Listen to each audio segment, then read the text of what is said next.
Very excited to be here in Philadelphia for the foreseeable future, a little bit longer. I want to thank Josh Harris and David Blitzer. I think it's a real testament to them, and the faith they put in me is humbling. I think obviously we have big goals that ownership wants to accomplish. I want to accomplish. Joel Embiid, Maxey, Tobias, everyone wants to accomplish, but working with Josh and David has, been awesome, incredible, and I think as they expand out, and I think it's a big testament for these guys are people that you really want to work with. My family's really made Center City our home, and we love it here, and so it's a thrill to, know we're going to be here for a long time going forward. And look, as you know, all we're focused on is taking that step to getting a championship. We got a guy, Joel Embiid. People should be, not taking for granted. He's putting up. I think it's saying a lot in Philadelphia's history to say he's putting up like historic Philadelphia numbers as a big, given Wilt Chamberlain and other great bigs who have been here. But the reality is, like, not many guys have ever done what he's done so far this season in NBA history, and we know that this year is our time. Fire away, guys. You said in the statement this morning that you love Philadelphia and you love this team. What are the specific things that stand out when you look over your last few years, maybe with the city, that make this the place that you love so much?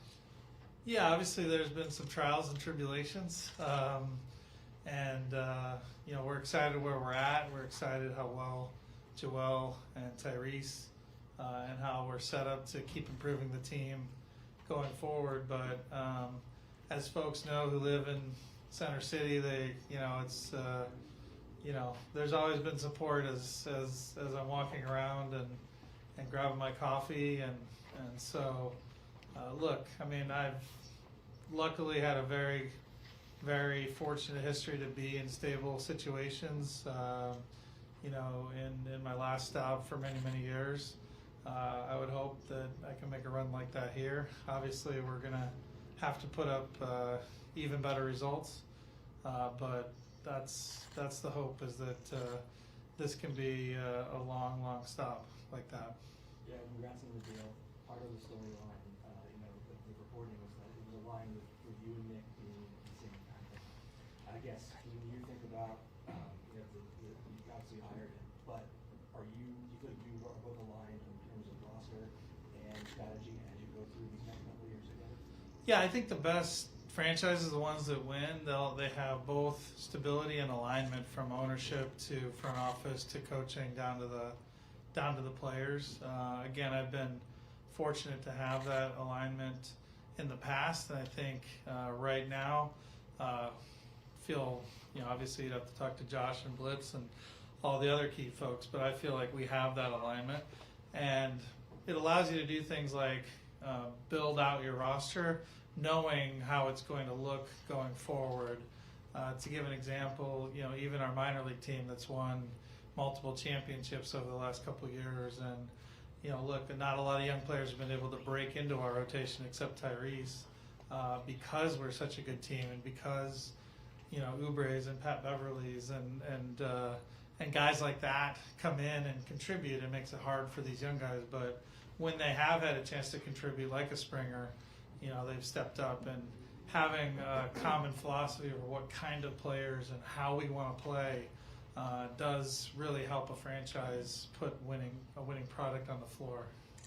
Daryl, when you look at the roster, I guess, what areas do you feel like you need to be addressed maybe as you guys move forward? Yeah, I try not to get too prescriptive or proscriptive on that, but I would say, you know, there are a few areas if we do take an injury. Obviously, if they're big injuries, you're a little bit challenged in the playoffs no matter what. But to get us through stretches where key guys are out, I do think some depth at the big might be helpful. I do think some depth at guard. I do think, surprisingly, given this offseason, for a while it looked like our wing depth wasn't going to be there. The Clippers trade obviously helped that quite a bit. So I think we're shored up pretty well there. From a depth perspective, it would probably be guard and big, and then we're obviously always looking for those real key difference makers who can really move the needle and give us even a better chance against the other top teams in the East and in the NBA. How long has this been in the works?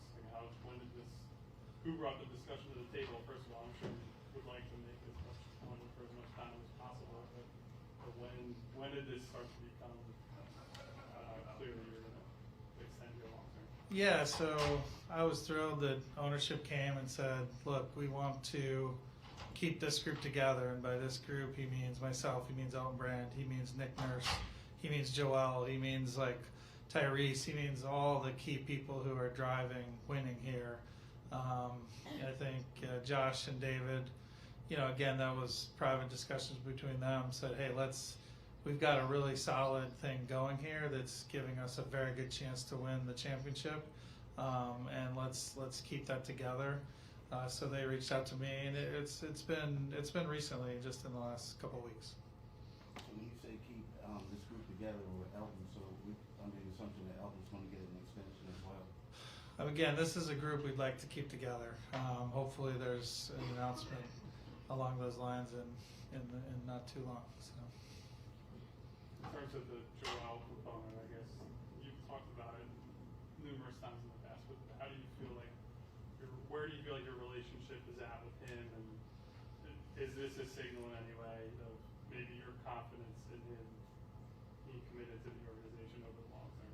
Joel, you mean? Yeah. So he always has been. It was like really frustrating this summer. Obviously, we were taking our lumps, you know, for various reasons in the media, but Joel has been 100% Philly, 100% Sixers, 100% winning the championship here in every meeting. And Joel didn't get frustrated because for him, it's not a big, I think he just knows what he knows. But for me, it was frustrating that it came up and it was like rivals trying to create this noise, and it was frustrating. But he's never wavered on his commitment to this city and winning here. On the media day, Joel talked a lot about continuity, and you just mentioned you had it pretty much from top to bottom. But does that influence at all your decision making when it does come close to the deadline about a certain deal, or with the assets you now have, that continuity, is that something to keep in mind? Yeah, meaning the fact that I have longer, does that change how I look at things? Or more so just like now that you have these, now that you have the assets that you have, just the group, the Joel keeping the continuity of the group. Yeah, I mean, we think this year is extremely key. Obviously, we can't force any sort of trade that might help the team, but if all else is equal, we would like to do something earlier. We think that you don't get many chances to have a player like Joel playing at even MVP plus level, to have a young up and coming player like Tyrese who continues to improve day by day, and then just a whole bunch of really solid guys that Nick has playing at a high level, helping us, win, best point differential in the league, all these things, a lot of good indicators that we have put ourselves in the spot where we can really win it this year. And so, yeah, if there's something this year, we'll do it this year because, we don't think this year can be taken for granted. Do you think what you've seen from Tyrese, I know you don't box yourselves in terms of who you want to get for the type of player, but has Tyrese's development and what he's shown so far this year changed maybe the archetypes of player that you're looking at? It has, yeah, because, him playing at pretty clearly the second best player to an MVP level guy does change how you look at things, and does make you say it's much easier to find guys who can help in that context, because finding the second best player on a title team generally you can't do. You have to draft them like we did, or it's such a pile of assets like maybe I've done in my past where we just traded everything. So it does open up a whole bunch of avenues to upgrade the team that wouldn't have been there if Tyrese wasn't making this leap that we hope he can make. The team's energy seems to be more upbeat this year. The vibe seems to be great with the team. They're bonding. The video on the airplane of the happy birthday song. How does that how do you attribute that to their success this year, and how does that influence your desire to want to be here? Yeah, I think that a lot of credit goes to Joel and Tyrese, the top players on the team, and Nick. I think they're all playing with a joy, and I do think that matters. How much it matters is really hard to know, but it does matter, and I do think they are playing with a really good joy. And I've never seen Joel this locked in. He is locked in, and I think it's because he's excited about every possession of every game, which is not easy to do in an 82-game schedule. So. When you look back at the trade and the pieces that you brought in from the Clippers, obviously those are proven pieces, but how do you feel like they kind of fit in with the group and things like that, just from your perspective? Tremendous. Nick Batum, we hoped he could come and contribute. Until you have a player, it's hard to know, but he's just been the perfect piece. Able to get the ball off quick and shooting defensively, a glue guy, good passer to Joel, been great. And then Robert has given us some of the best minutes of his career when he's been in as well.